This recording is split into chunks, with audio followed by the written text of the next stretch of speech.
I do not believe in privately owned robo-vehicles. What is for you the overall narrative of robotaxi? We want and need less cars, especially within the cities. If we can replace them by cars that can be managed as a fleet, therefore smartly, this is how we're going to make the cities more livable. Is that the right understanding? Yes, it is. The privately owned car is used only between 2 and 5% of the time, but we pay for 100% of the time. My son is 24, he doesn't even have a driving license. In just a matter of a generation, the change is pretty crazy. Several people will not even bother to have a driver license because they will count on a streaming solution to their mobility need. You need to throw away everything you ever knew about building a safe car for a human driver. Throw it in the waste paper basket, start all over, blank paper. We are not really in an industry where we share openly challenges. We prefer to say that everything we do is perfect. And when you have been saying this,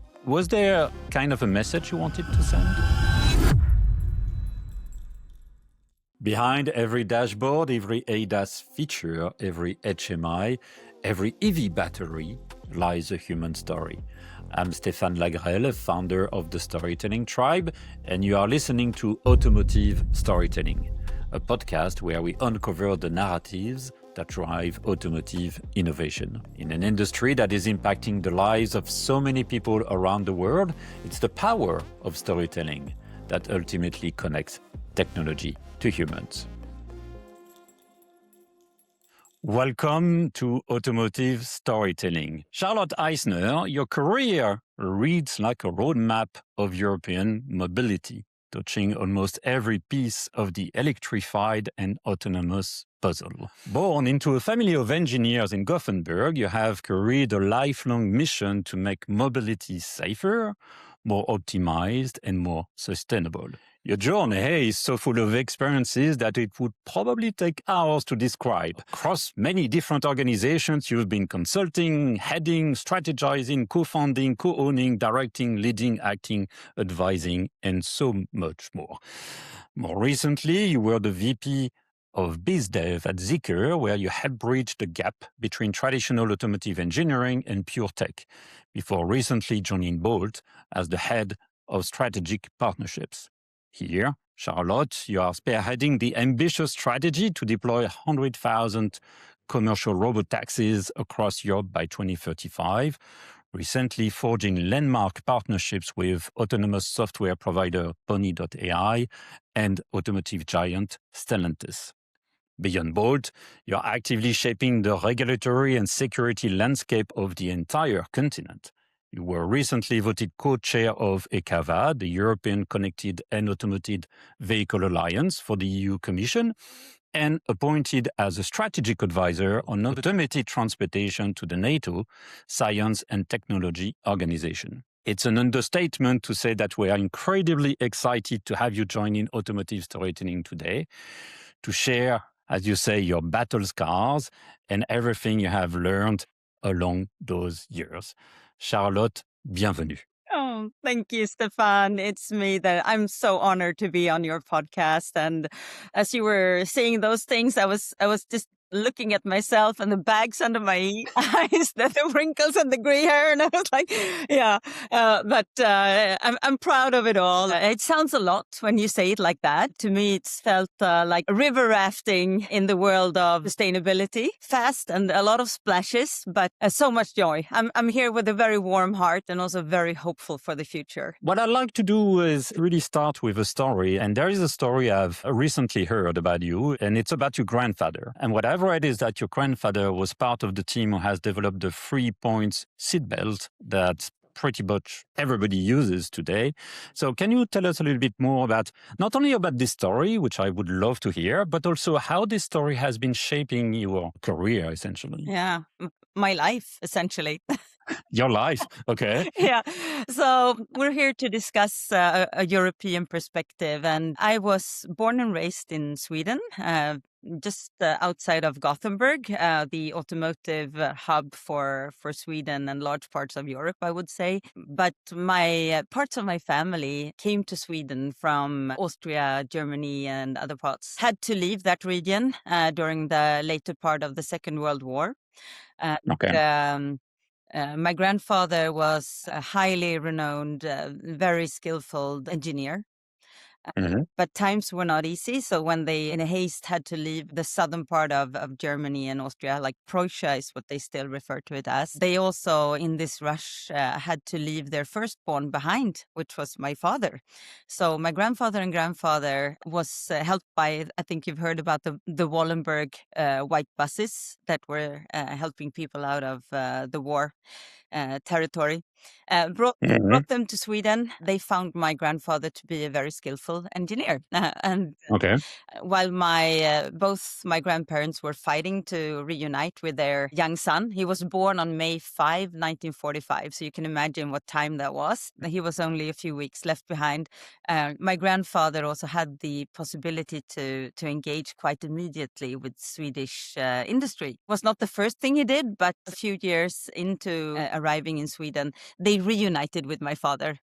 Happily so. My grandfather also had the opportunity to start to work in a team where they did develop, as you mentioned, the safety belt. One of the patents that Volvo and later Autoliv decided to open up to offer to everyone to use for the better of safety and for the better of the world, basically. Nothing that made us rich. Something, of course, the kids talked a lot about in the family, but oh, how it made us proud. And how did you know about this story? Was it like a story that everybody was telling within your family? Well, this was a family of doing, not talking, I could say. But Okay. we were brought up just knowing that our grandfather contributed to something very important, and it also went Mhm. on. So he was one of the first, but then we have several more also on my mother's side, several skillful engineers and leaders within automotive that contributed to change. I did something totally different for many years, I can tell you. And I think we will come back to this maybe later. But when Elon Musk announced a similar path when bringing EVs into the world with Tesla, just to challenge and speed up. And he also offered a lot of the patents openly to other companies to use. I was really struck by that. So that was actually my path back into automotive from having done a lot of other things. So there is something there, like to contribute to the world, to do good. I'm not saying no to earning money. I think that's a good thing as well. And from a company perspective, it's an absolute must. And I can also say that later on, I'm not only a big supporter of Elon Musk. I think he's done a lot of things that you could question for sure. So I'm not a Yeah. fan, but what he did there around the patents really struck a note with me. Okay. And yeah. So you were saying you were not in the automotive from the very first moment of your career? No. And so why did you decide to go to automotive then? Well, I could tell you, I was such a black sheep since all my family was very much Gothenburg Volvo cars and also Saab Automotive. I was living in Stockholm with no automotive tradition, and I was driving German cars. So I was a black sheep. I also did a lot of other things. I worked for Scandinavian Airlines. I was a management consultant, and I founded some EV companies. But what brought me back was actually the launch of electrical vehicles, because I saw a path. I'm also a mother of 4, I can tell you, and Uh-huh. I have a very strong interest in leaving a better world behind me than the ones I inherited, in a way. Everything around electric vehicles and the new business models that opened up around that. That was what pulled me back into the automotive industry. Okay, to the pride of your family, or were they like, oh, finally you're getting to automotive? Yeah, well, so my grandfather and also my father was not around. They had left this planet before they saw me come back. But I know that my mother and a lot of other relatives, including my kids, are proud, I would say, and happy that I'm doing what I'm doing. That's awesome. That's awesome. I heard in a podcast recently you were talking about battle scars, which resonated a lot because we are not really in an industry where we share openly, challenges and stuff like this. We prefer to say that everything we do is perfect and that we never, have any issues. When you were sharing this, when you have been saying this, was there kind of a message you wanted to send? Yeah, I think it's important for us Europeans to start talking about this. Now I work in the tech industry, and the tech industry is a little bit different. We view founders as pioneers that could race and fail and come back again with better learning. I think if you look at both some of the cultures in Silicon Valley and companies there, but also in the Middle East, like Israel, and as well as in China, it's not a big thing to say that you tried, you had high goals and ambitions, and you failed a little or a lot. Like, I think you should Yeah. always be sustainable also with your investors' money. So I'm totally against just wasting investor money. That should not be Yeah. done. But if you're not allowing yourself and also your employees to try and fail a little, they could never succeed fully. Like you're learning from the mistakes. And if you don't have them, likely it means you're not doing anything or too little. I think we need to challenge ourselves in Europe to open up and discuss and share learnings a whole lot more than we do. I fully agree to this. And I think that the only mistake is to not do and to not learn from the mistakes we do. But I agree. And I mean, especially in the business you're in. I mean, the business you're in is by definition something completely new, where failure is kind of an option, but it's not depending on, how you look at it. But I guess that indeed it's really important to try and to learn from what we try and learn from what we do. If we don't do, then nothing's going to happen by definition, right? And I also actually want to add that I've not been part of any failure. Like That's not what I'm saying. Yeah, I mean, your CV rather says the contrary, right? so maybe the main point I want to make is that what you learn is persistence and eyes on target, more the fact that you're prepared to walk the extra mile or many extra miles to reach the goal.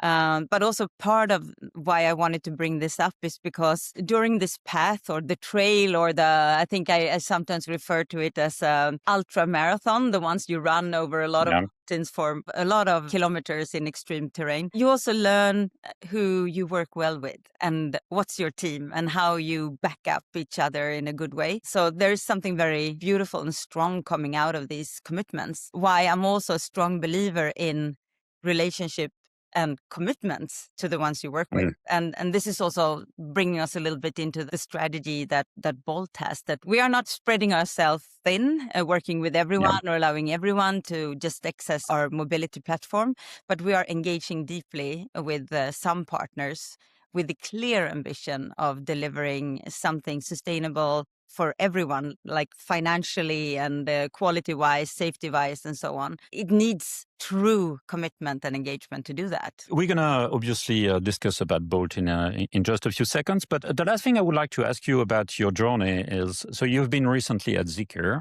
before moving to Bolt. What is the kind of link that you see between those two experiences? It's a very clear link. I'm so proud of what we did at ZEEKR. It's still today the only truly purpose-built level 4 ready vehicle that is out there on the street. There were so many parts of the engineering solutions there that are thought through, very much made for Europe, I would say as well, since this vehicle and the form factor is extremely well suited to cater both to the private ride hailing, the quick in and outs, the shorter rides, but also to public transport, the business to government or B2G that we need to work with, because that is where we want to democratize and find a better price point and up the availability for mobility to elderly or sick transportation and all this, but also to cater to some B2B business, like helping the private elderly care or school taxis and so on. So a lot of things, both like what you can see in that vehicle, the physical appearance of it, low step-in height and the wide doors and the optimized doors and all this, that is really TCO, like total cost of ownership, engineered in an intelligent way.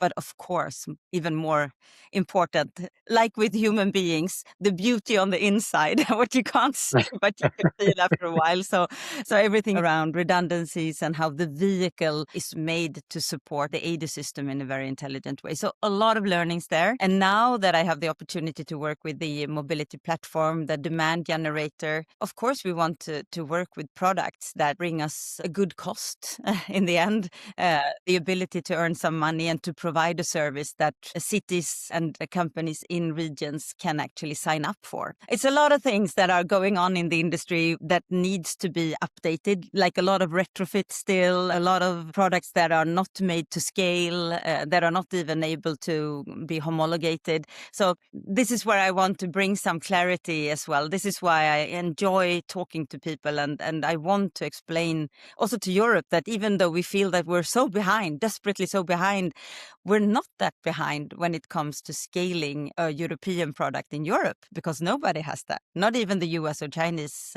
players have that yet. Yeah, and I mean the complexity in Europe is very different than what you can have in the streets of Philadelphia or in Texas, right? I mean, we're going to talk about this later in this episode about how to deal with the very small streets that you can have in Rome, for instance, or in Paris. How you're going to deal with the snow that you have all winter in the northern part of Europe and stuff like this. So I mean, the constraints are very different, right? So you can't expect necessarily to have the exact same situation in the two continents, can you? But just to say that there is snow, like Beijing has snow, and if you look at Waymo now, they're going for Chicago, New York, and also Denver, Colorado with a lot of snow. So it's more generation update and a focus. Like for sure, the autonomous drive system providers have been focusing on where they can collect most data, most kilometers per week, month, and year in order to develop their product and expand their territories. So they wouldn't want to go to regions where you may risk some downtime, not as their first territories. This is why everyone is looking at the sunshine states. But most of the ADS companies are looking at those ODDs, snow. But you also have Middle East, like you have sandstorms. One of the challenges we discuss a lot is the black ice, like the slippery road when you don't see it, but you experience it when you drive, and even like heavy rain and slippery wet leaves on the road. But everything has a technical solution, and the vehicle itself can be really smart with the sensors, tactile sensoring. So it's not only the eyes and ears of the ADS system that is important, it's also some intelligence that could be built into the vehicle. And this is some of the learnings that I was part of bringing to Bolt. One quick thing before we continue. If you are new here, I'm Stéphane Lagraelle, founder of the Storytelling Tribe. After 25 years in global automotive marketing, Harman Samsung, TomTom, Pioneer, I built my business around one truth. The best technology doesn't always win. The best story does. We help tier one suppliers and automotive tech companies turn engineering complexity into narratives that win deals. If that's your world, let's connect on LinkedIn. Now, back to it. My first question to start the second part of the podcast is, what is for you the overall narrative of robotaxi? What is the story that it should tell to general audiences? We want and need less cars, especially within the cities. And for this, we need to share rides. Our definition of shared rides is not necessarily that you should be forced to sit in a car with people you don't know, but more that one vehicle can cater to many rides, serving many people during a day. First important thing to say is that we want less cars in the city. We want them to be fully battery electric, so fully BEV. We want the autonomous vehicles to contribute to smarter routing and to optimization of the mobility flows, so that we need less parking places, less dangerous crossings where people meet cars and so on, that we could build the cities for people. And this has been the narrative for Bolt for years and years since the company was founded. Build cities for people, not for cars. And I would say it's only doable with a robo vehicle in the end. And we want to compete with privately owned cars, not necessarily with taxis and drivers, because they will always be needed. Also important that we believe in the blended fleet.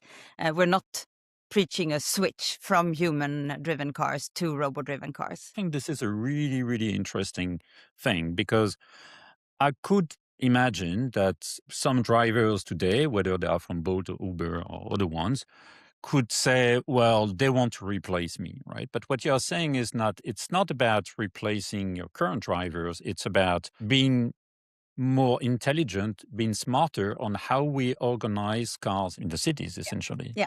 So we would rather want Stefan to own maximum one car, preferably no car. The taxi services will still be needed because there are always riders that needs a physical person to assist them. But this is really important. So I tend to have two stories. One is, hey guys, we don't see a lot of people connecting your phone calls physically anymore, the way we used to do 70 to 100 years ago. We also don't see very many elevator drivers, which was actually something we had back in the days.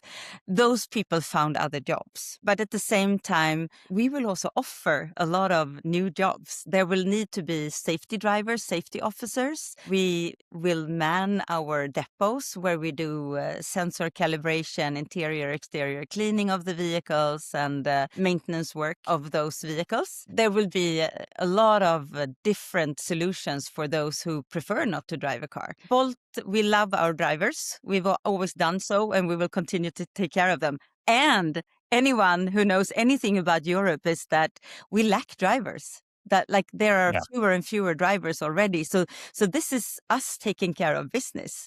It's not us getting rid of anyone. This will be a natural development. A lot of drivers are retiring. Less and less want to work with this. And the drivers that we still have, we would prefer to see them do more qualified driving work, maybe assisting. Again, I speak a lot about disabled and elderly. I'm really sad and worried about the growing number of alone elderly people that don't get out of their house. So this is also from social, I think I heard somewhere that more Europeans are actually getting ill, even dying from loneliness than from smoking today. So if we could help mobility and help people meet others, this is a big social mission for us as well. There are a few fascinating things that you have said that I want to come back on. The first one is you used the word fleet. It's interesting because while you were saying this, that was triggering something in my brain. I was like, one of the challenge that I think everybody has experienced, I've been living in Paris, and I guess that everybody who lives in large cities has been experiencing the challenge of people where you're like, why do they do this? Others are the problem generally because they are, stopping in the middle of the street and creating a massive congestion in a traffic light and stuff like this, right? So you're like, yeah, others are the problem. And so what you're saying is that if we manage to replace a big part of those cars, which are managed individually by the individual drivers, if we can replace them by cars that can be managed as a fleet, therefore smartly, this is how we're going to make the cities more livable. Yes. Is that the right understanding? Yes, it is. And there are so many more aspects to that. It's also utilization of power and energy. So as we switch to battery electric vehicles, they need to charge. Only with a corporately owned or managed fleet of autonomous vehicles can you fully manage when those vehicles are being charged and where they are being charged. Otherwise, sadly, we have the own human opinion that will make a decision in the end where to go, where to charge, where to park, and so on.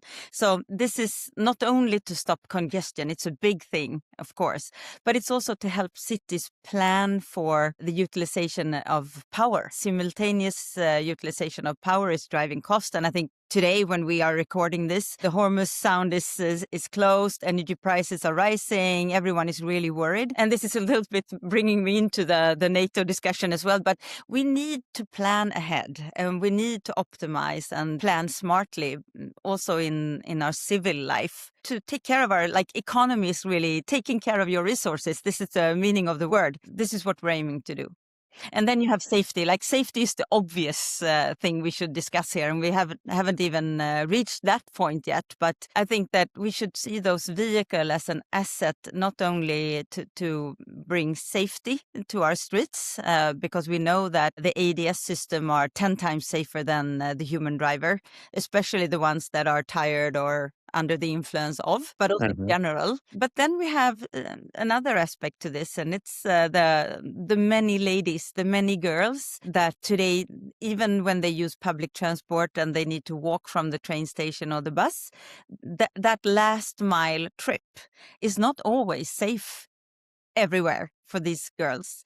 And this is also an area where we want to help by bringing vehicles at a lower price point that could bring your daughter to your door in a safe way. Also, like a fact that a lot of areas in different cities today are not safe. Let me ask you a question. Obviously, the scenario where we have robotaxis that are being managed as a fleet and making the cities smarter, safer, making the best use of the resources, like we just said, is completely relevant because we see that more and more people are living in big cities and are somehow living less in rural areas. Yet you still want to drive from, Paris to the south of France to go on vacation, or you want to see your family or your friends outside of Paris because there is still a life. I'm taking Paris as an example, but that's true for London or that's true for Munich or whatsoever.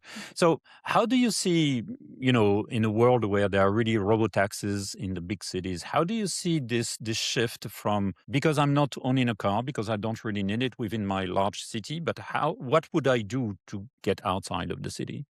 Thank you for queuing that in. It's one of my heart topics. So one of the first answer there is let's hope that Europe continues to improve our rail so that you could take the train down to Nice or wherever you have your family. I also get the opportunity now to say that I do not believe in privately owned robo vehicles. Like some companies are pitching that you as a private person should be able to buy a car where you could sleep or work or do something else, and the car will drive you all the way down to the Mediterranean. Those vehicles will be so expensive. And if you know anything about the approval levels, like you need this vehicle type approved, homologated on a European level, and then it's a national level, it's a city level, and price will be high. And I would not recommend you to buy that. Then you could keep the car you have. And I think that for freedom reasons, there will still be a need for families to own cars, to drive them outside of the city. So we're not against that. Like, we see the need for that for sure. Let's hope that they are electric at least in the end. But I also see a new industry, or something that the industry has been discussing for long, is that in time there will be services. We already started with our car sharing or car rental services that we have at Bolt, that for these weekend trips or between city trips, you would rather rent a car for this time. And then now you would say that everyone wants to travel during Easter, or everyone wants to travel to their families over Christmas. So there will be a lack of vehicles. This, of course, is a challenge we need to solve. But if we start by making the cities optimized, safer and more livable, and we allow for some families that do need to travel to other cities to keep their cars outside of the city, and then we increase the utilization of buses and trains, and in the end, somebody for sure will find a way to rent those vehicles to us. And I would just love not to pay the insurance or interest rate, parking fees and tolls owning a car that I utilize so little. Like, old information, but the privately owned car is used only between 2 and 5% of the time. Like, everyone knows that. So, but we pay for 100% of the time. So, I think the automotive industry will find a way to rent you a car for those holiday trips or between city trips. At the end of the day, do you think that this shift that we are talking about for a few minutes now, is it a shift that needs to happen from just economic perspective and infrastructure perspective, or it's also a shift that needs to happen from a mindset perspective, a political perspective? What needs to happen for this vision to happen? It's a puzzle. So all the pieces play in for sure. We are quite curious to see what cities will be first by banning privately owned cars in city centers. We know that there are some European cities that have been discussing it. I Oh, heard wow. rumors from at least one Nordic city and another one in Central Europe. So this is a political will, and that would then benefit the traditional taxi and ride-hailing business, but also, of course, robo-mobility and public transport. for sure. It could be either incentives or like whip or carrot methods.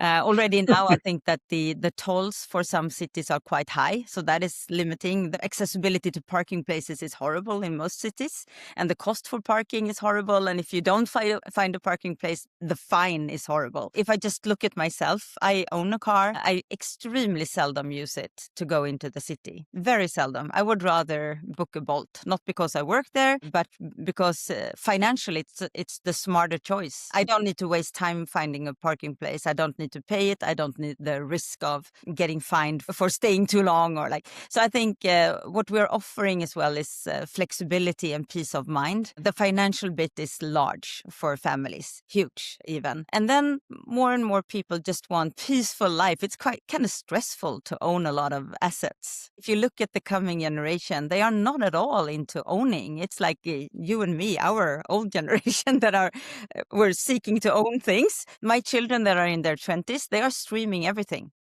It's the way they do it. And then my son is 24. He doesn't even have a driving license, and I'm still, Luca, if you listen to me, please have one. But I mean, it's in just a matter of a generation. Yeah. It's the change is pretty crazy. Yeah. And I'm moving very fast in that direction as well. I feel it's cleansing not to own so much, but to utilize when you need it, to be part of a larger ecosystem. It's very satisfying. Companies like not only Bolt, but of course also Uber and others, when we offer this multimodal, all-inclusive offer with micromobility, scooters, bicycles, and even boats in some areas. You have it all, you have it all within reach. It's very much a mindset thing to do the math, actually. Most people don't even know how much they actually pay for their cars. If you summarize all the services and changing tires and all this, and you have that sum in front of you, what the car actually cost you for a year. I'm thinking about your job. I'm trying to think all the different audiences you have to talk to, right? And they keep increasing lately, but you have to talk to the Bolt drivers, you have to talk to the general public, you have to convince the municipalities, you have to convince the OEMs, and then there are the government organizations and stuff like this. So I'd be curious to know from a pure communication perspective, do you have to tailor your Bolt story to each of those audiences, or do you have one story that then you're going to use just with small adaptations to each of them? It is the same story. Okay. Because the story is vital to our strategy, so I couldn't alter it too much. What we do very often, and what I do, is I find ways of explaining it so that it's relatable to the organization we're talking to, and also to the people that we're talking to. And it's very much to make it very, very simple. It's like teaching a child a new thing. Like, this is disruptive industry, disruptive times, everything is new. And I think a lot of us share the experience from having children, or friends having children at least. First time you try a new piece of food, or you want to encourage somebody to try to go on a bike with only 2 wheels or swim, What did it take to make those things? And this little child to dare to do it. And it's very much about try it. You might like it. Try it. I know you will be able to solve it. We are dependent on the automotive industry to want to produce a vehicle that they will sell less numbers of. Like, this is it's a hard sell because the management of those companies today, they want to sell a lot of cars. This is where they earn money. And this is what they promise their shareholders. So I think you could not be shallow at all in these discussions. We need to understand the pain points for the automotive industry. And then, since automotive is made up of a lot of really good, talented engineers, and those of us who knows engineers, they are very proud of what they do themselves, and they always doubt what is invented by somebody else. So even if there are learnings that you could have from another company or a continent somewhere else, whatever is invented home is always the better solution. And instead of taking out or simplify, it's very much about adding. One of the things that we need to discuss in the European automotive industry is the fact that we are so proud and have been extremely good at developing safe cars, supporting human drivers. We're best in class, best on the planet to do that. Over the years, our skillful engineers has also been very good at embedding this ADAS, the technology, the active safety technology, to support the human driver. And then it's very, very easy to see that these teams, when you start to discuss higher and higher levels of autonomy, that they would say that just give us 6 more months, 12 more months, we will eventually, the evolution will lead us to a point where we can take out the driver entirely. And this is the story I sometimes use when I talk about our battle scars, because what we learned during the development of this Geely OHI vehicle at ZEEKR was that you need to throw away everything you ever knew about building a safe car for a human driver. Throw it in the waste paper basket, start all over, blank paper. How do we tailor a vehicle robust and physically smart, tactile smart, that supports a level 4 system? Otherwise, you will have a semi-smart car that should pair with a super smart AD system. This challenges what we saw back in the days with the Volvo Uber accident, for instance. There was too much latency, like nanoseconds of delay, because the system, it was hacked. So we need to rethink. I heard you saying in a previous podcast you have done, you were talking about how two brains might conflict within a car. The car that is more kind of level 1, level 2, and then the level 4 brain. And I think that this is what you're saying, right? Is that you can't just adapt a car. It needs to have a fresh view on how you're going to design a vehicle. Yeah. And I'm not saying that the automotive industry can develop an AD system, autonomous drive system, level 4. They can. I would say more or less, why would they? Because we have so many other companies that have been backed and done that development for years and years. So the logic would be that the very good automotive manufacturer would focus on making this robust TCO engineered vehicle and pair it with maybe not only one, like to focus on having an agnostic interface so that you could pair them with more than one AD system. And then you could always discuss who would in the end source and mount the AD hardware. Likely the automotive company would be better at mounting and sourcing it because they have a bigger sourcing muscle and so on. But for sure, the AD software provider would need to send the requirements to that. Is this something where we could commoditize or align? Like I'm Nordic. We have Lego in Denmark. Everyone was brought up with Lego. And the beauty with Lego is that it's so well defined. The way you integrate one piece of Lego to the other, it's with millimeter precision. I think if we could see that happen in the matchmaking between AD companies and the automotive industry, it would be amazing to have that in-between layer defined. Absolutely. To finish this part of the podcast, I remember I've been in the automotive industry for quite a while, and I remember probably almost a decade ago, we were talking about CASE, connected, autonomous, shared, electrified. And I had the feeling that somehow this story has been fading away, replaced by SDV, and then now by AI. Do you have the feeling that CASE is kind of coming back? Because since we talk, connected is obvious, right? Autonomous obviously is the core of what you guys do. Then shared is something we have been talking about. And then electrified, you said, well, you see this as... So do you see the comeback of CASE? Yeah, I would say it's the air that I breathe, that we breathe. I think it's also maybe just that people need to come up with new words for the same thing. Like now we have, you mentioned early on in this podcast, ECAVA. It's the European Alliance for Connected and Automated Vehicles in Europe. Pretty much the same thing. You have CCAM and so on. The principle here, yes, electrified for many reasons. Like it's the smartest, it's the cleanest, it's the way to go. Yeah. I do hear that some companies are planning hybrid models, but again, why? It's twice as expensive. You need the double driveline, and why? I would say not even apparent in most of the NATO discussions. And then war is often used as the maximum case for redundancy. But let's just agree that for the shared and automized mobility solutions, it's going to be electric. Shared is also an absolute must. I think it will be more discussed now when the global economy is more strained as well. We need to share resources. As we said before, our kids, they are all a streaming generation and they are sharing. So Definitely part of it. Connected, yes. If you're not connected, you're nothing. With no connectivity, you could also not be part of an ecosystem, and you could not be optimized in relations to others. So definitely. So I just say yes. Let's bring it back, Stefan. Let's bring it back. Let's talk about it again. Yeah. I love that. Okay, the next topic or the next fold I'd like to talk about is really culture. I see culture not just, one Americans versus Europeans or versus Chinese. I'm really interested to hear about is NATO.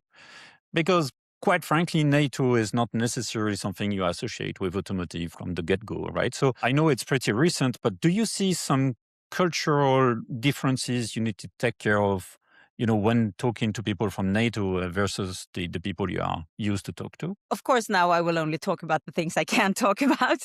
Yeah, I guess. Yeah. And even though it was announced recently, this has been a long time ongoing discussion. At Bolt, it's my third venture within autonomous. Like I started back in the days at NEVS, the former Saab Automotive company, early day trials, 2017, 18, the Geely ZEEKR Waymo one, and now this one. But all through this time, there has been a very clear need to align anything autonomous with safety, as in defense safety. So it's not only GDPR, like it's the easy way of talking about safety around autonomous vehicles is, or easy, sorry, everyone who works with it, to focus on privacy, data leakage, and also GDPR, like anonymization. And also the fact that we cannot be dependent on any foreign, even Chinese, or I would say today, not even US technology here.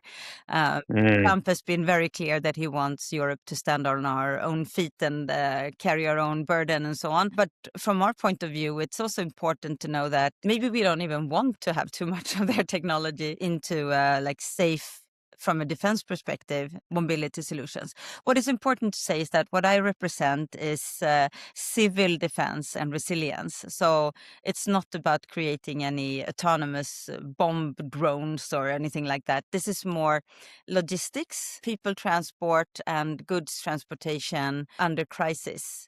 And to make sure that we have a way of getting people in and out and goods in and out of different places. It's very much a level 5 discussion as well, because the need for mobility solutions here, it's not necessarily in the city centers of the larger cities. So this is where we would need to look all the way towards outside the obviously easy geofenced areas into other more peripheral areas. This is where you definitely need to discuss snow, and not just small amounts of snow, but large amounts of snow. But since most of Europe has a lot of borders, long borders, you can imagine Norway, Sweden, Finland, like long borders and not that much people, anything we could automize would be a good thing to automize. So this is really to help the society be resilient and smart and optimized around mobility, also in those use cases. What I hear, and what also I realize, I have to say, is that this whole topic of level 4 robotaxis, autonomous driving, and so on, is because we are in a world which is changing so much, where the whole implications of political and constraints are so important. What I hear from you is that the whole topic is not just about, am I going to have a few robotaxis in the city? It's really, how will this have an impact on the society as a whole, right? And therefore that brings different organizations that we would expect in a just, so to speak, automotive case, right? And so that brings, I guess, massive complexity, does it? Massive complexity, but also very clear guidance. We need to understand what is a safe autonomous vehicle. What is that? And for what use cases do we want to provide it? And I think for Bolt here, and also for me personally, it's very helpful to have this, if I may call it vertical, the civil defense vertical there. It makes it very, very clear where we need to be short-term and mid-term in order to deliver to that solution long-term. We cannot risk any accident. We cannot move fast. Like I think I was discussing that what is really the difference between launching an autonomous product in the US and China compared to Europe. Everyone is blaming the regulatory and the policies that we have here, that it's blocking us immensely. And it's for sure a delaying factor.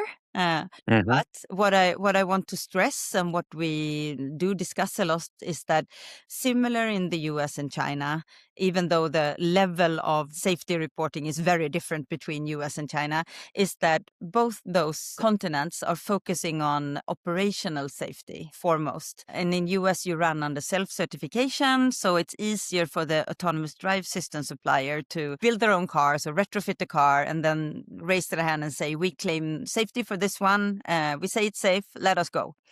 And if they get a territory and they report a lot of kilometers with no incidents, then they're good to go and get more territory. Like this is what you see all of them do. Waymo is the most successful one. And then if there is an accident, or when there is an accident, similar to what Cruise had and what Uber had back in the days, this is when NHTSA and all the authorities move in, and they at that time don't only look at the operational safety reporting, but also if the process is safe and if the product was actually safe. While in Europe, we want all of that documented before we let the cars on the street. So we're looking at all the three. And I think this is something that we shall continue to be proud of, this approach, that we are not only looking at operational safety, but also that the processes are in place and that the product is actually a safe product, where you have an identification system, where you know who's liable for what. And the sweet thing at the end of this process is that you will actually be able to sign a feasible insurance with a capped liability, like what you have in Europe. It's not class action lawsuit in this part of the world like you can have in the US, and if you fail, you're gone. So yeah, we need to be more into the full product at an earlier stage without showing so much. But I can encourage everyone that a lot of things are going on that is not that visible yet to the public. There are a lot of companies working towards getting a product approved also for commercial rides and scale. So, and it will soon happen. You will. No, but honestly, I'm listening to you, and this is really fascinating, because I think what we see today of robotaxis is mostly Waymos and people who are, taking videos in a Waymo and saying, well, this is nice, or people showing a Waymo struggling in one or specific edge case.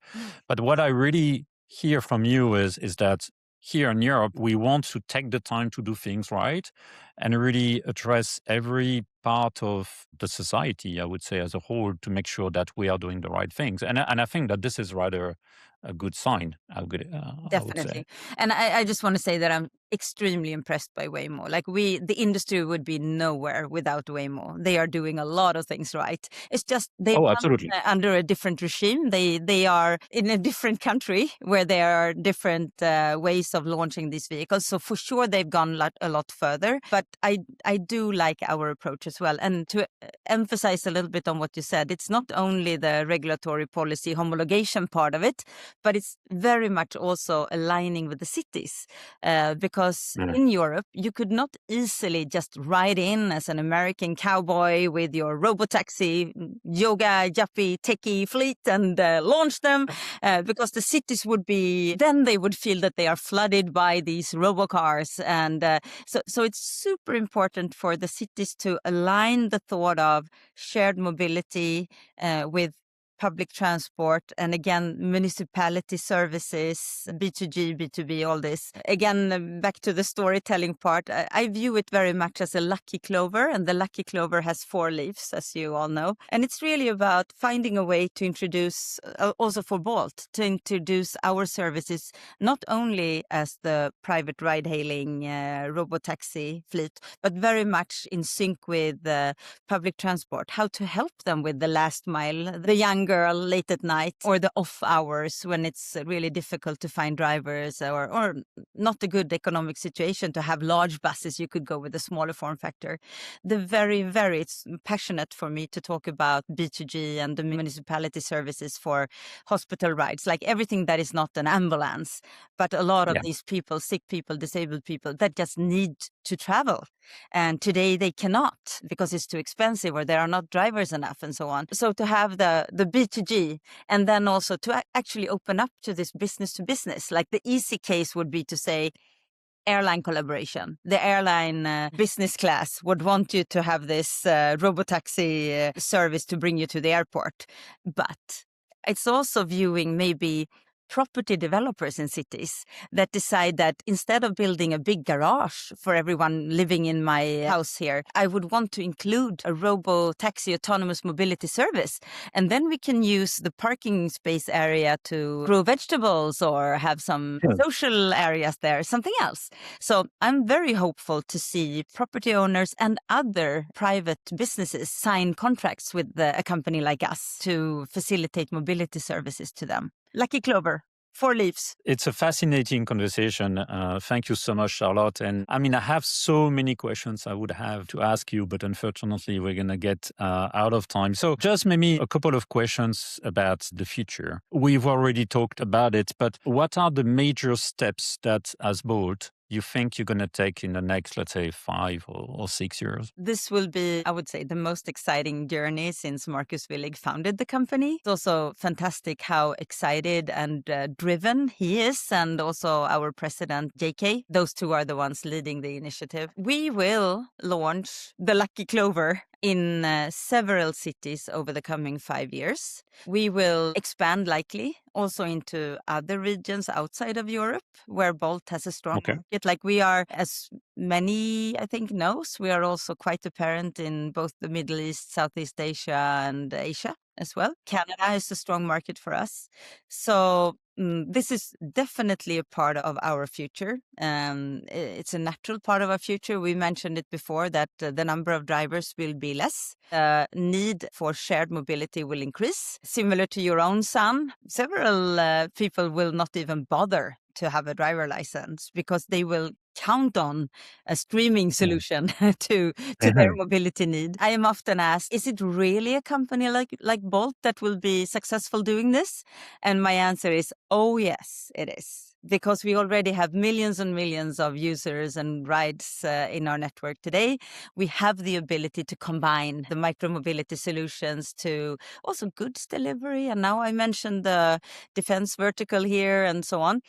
We have that ability. We're very good at launching new products on our network. We care a lot about our riders and they feel it.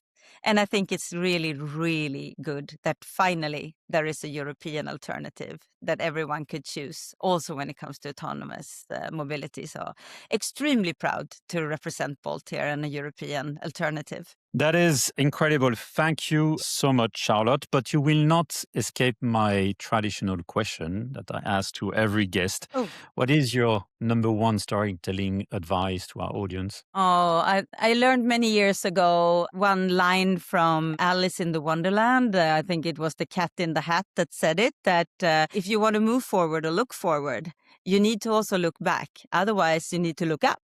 Like you need to watch yourself. And I think that's really important. Like to be visionary is okay, but you also need to be anchored in the past. And when telling a story, you need to make sure to anchor it in the past experience from the one you're actually talking to for them to be able to relate. Otherwise, you will be totally disconnected and it may, you need to look out probably for failure. And to use simple words, like I don't appreciate people who use too many abbreviations or complicated words just to sound smart. I would rather prefer to sound like not an idiot maybe, but less smart, as long as the message gets through. This is my 5 cents to that. Excellent. You know, I have one coach who told me one day, You need to be simple, but not simplistic. And I think simplicity can be very hard to achieve, but is very powerful too. Yeah. It's been an immense pleasure. I can't thank you enough for having spent this time with us, answered all my questions. Thank you so much, and I wish you all the best for your endeavors. Likewise. I hope you have a Bolt account and that your son has one as well. So see you around. I do. Thank you so much, Charlotte. Have a great day. You too. Bye. And that brings us to the end of this episode of Automotive Storytelling. Dear listeners, if you enjoyed today's conversation, please subscribe to our podcast wherever you get them from and share it with friends and colleagues who are passionate about the future of automotive technology. Remember that behind every dashboard and every feature lies a human story, and those are the stories we are committed to uncovering here. Until next time, I'm Stéphane Lagrelle from the Storytelling Tribe. Thanks for listening.